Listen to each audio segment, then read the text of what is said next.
Bom dia, bom dia, bom dia. A nossa leitura hoje vai ser em Mateus 13, a parábola do semeador.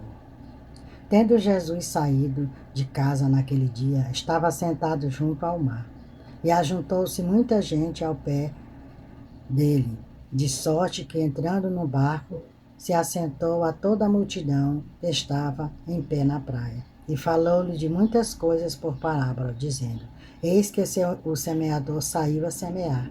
E quando estava e quando semeavam, a parte da semente caiu no perto do caminho, e vieram as aves, comeram-na.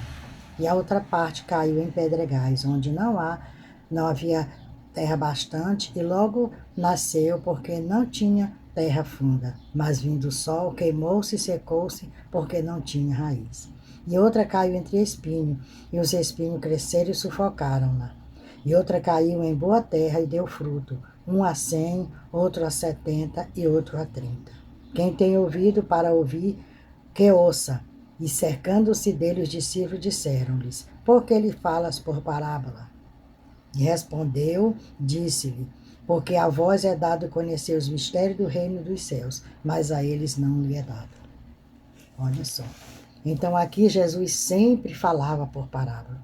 Mas o que quer dizer essa semente? Três etapas da plantação da semente da qual Jesus refere-se. Ele disse que mais. E porque aquele que tem se dará e terá uma abundância, mas aquele que não tem, até aquilo que ele que tem, ele será tirado. Mas chegando ao certo, depois que todos os discípulos saíram, que toda a multidão saiu, os discípulos perguntaram para o Senhor qual o significado da parábola. Então ele disse aqui: escutai vós, pois, a parábola do semeador. Ouvindo alguém a palavra e não a entendendo, vem o maligno e arrebata o que foi semeado no seu coração. Este é o que foi semeado ao pé do caminho. Porém, o que foi semeado em pedregais é o que ouve a palavra e logo a recebe com alegria, mas não tem raiz em si mesmo, antes é de pouca duração, e chegando a angústia e a perseguição por causa da palavra, logo se ofende. E o que foi semeado entre os espinhos é o que ouve a palavra, mas os cuidados deste mundo e a sedução das riquezas sufocam a palavra e fica infrutífera. Mas o que foi semeado em boa terra é o que ouve e compreende a palavra e dá fruto, e um produz 100, outro 70 e outro 30. Muitas vezes a pessoa fica ali um tempo na igreja, se converte, aceita Jesus e depois fica criando problemas, dizendo que está sendo rejeitado, e aí cria aqueles monte de obstáculos, ele mesmo cria os obstáculos e ele se afasta dos caminhos do Senhor.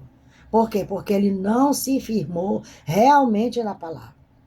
Quando aceitamos Jesus de todo o nosso coração e buscamos na palavra, porque nós temos que buscar a leitura da palavra, a oração, para que nós possamos ser fortalecidos. Então você vê que o Senhor falou em parábola, depois ele explicou por discípulo o significado dos três exemplos que ele deu da parábola, das sementes. E é desse jeito. Muitos são chamados, mas poucos são escolhidos. A própria palavra de Deus diz que muitos são chamados. Hoje nós vemos igrejas lotadas de gente. Igrejas que só vai famoso, pessoas, mas eles vão porque eles querem o ter, eles não estão ali pelo ser. Qualquer coisinha eles se afastam, deixa, depois sai aí falando da igreja. Porque ele não se firmou em Cristo, que é a rocha eterna. Porque quando se firma em Cristo, você não cai. Se você olhar para o homem, se firmar no homem que está à frente liderando, você não se sustenta. Porque o homem é falho. Nós temos que nos firmar no Senhor Jesus. É na rocha firme que é Cristo. Olha só o que Gordon Olson falou. Um diligente estudioso do avivamento escreveu: milhares de almas preciosas têm orado para que Deus faça brotar uma semente que não é sua, cultivada por meio de métodos que não são seus. Acredito que diversos grupos de cristãos têm rogado ao Senhor por avivamento, sem perceber que, além de orar, precisamos estudar com diligência a palavra, em busca da semente que deve ser plantada e do método correto para cultivá-la. Se um fazendeiro escolhe com extremo cuidado as sementes que planta em seus campos, por que não fazemos o mesmo quando se trata da santa obra de Deus, que é infinitamente mais importante? Não posso afirmar que é simples, que é o simples fato de plantarmos a semente certa, escolhemos método de cultivo que estejam de acordo com o entendimento do que é necessário para a salvação. Levará um grande avivamento. Pode ser que o pecado do homem tenha ido longe demais e o coração do Altíssimo esteja por demasiado ferido para com ele. Derrame suas torrentes de misericórdia mais uma vez. Mas de uma coisa estou certo: o estado terrível em que o mundo se encontra hoje provém da corrupção da semente do verdadeiro evangelho e do plantio da semente de outro evangelho modernista. Deus não pode promover o crescimento de métodos de salvação que não estejam de acordo com as suas promessas. É o que está acontecendo hoje. As pessoas estão em busca de um evangelho moderno. Não, eu vou desse jeito e posso permanecer desse jeito que não tem problema. Tem. Quando nós aceitamos Jesus, nós temos que deixar todas as práticas do passado. Vai ficar para trás, tudo é esquecido. Não temos que viver dentro da igreja do jeito que vivíamos antes, não.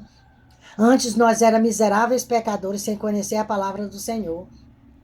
A palavra do Senhor, ela renova. A partir do momento que eu digo sim para Cristo, eu procuro, o Espírito Santo vai tocando em mim com a leitura da palavra e eu vou mudando os meus hábitos. Eu me arrependo, eu começo a me sentir envergonhada daquilo que eu fiz para trás.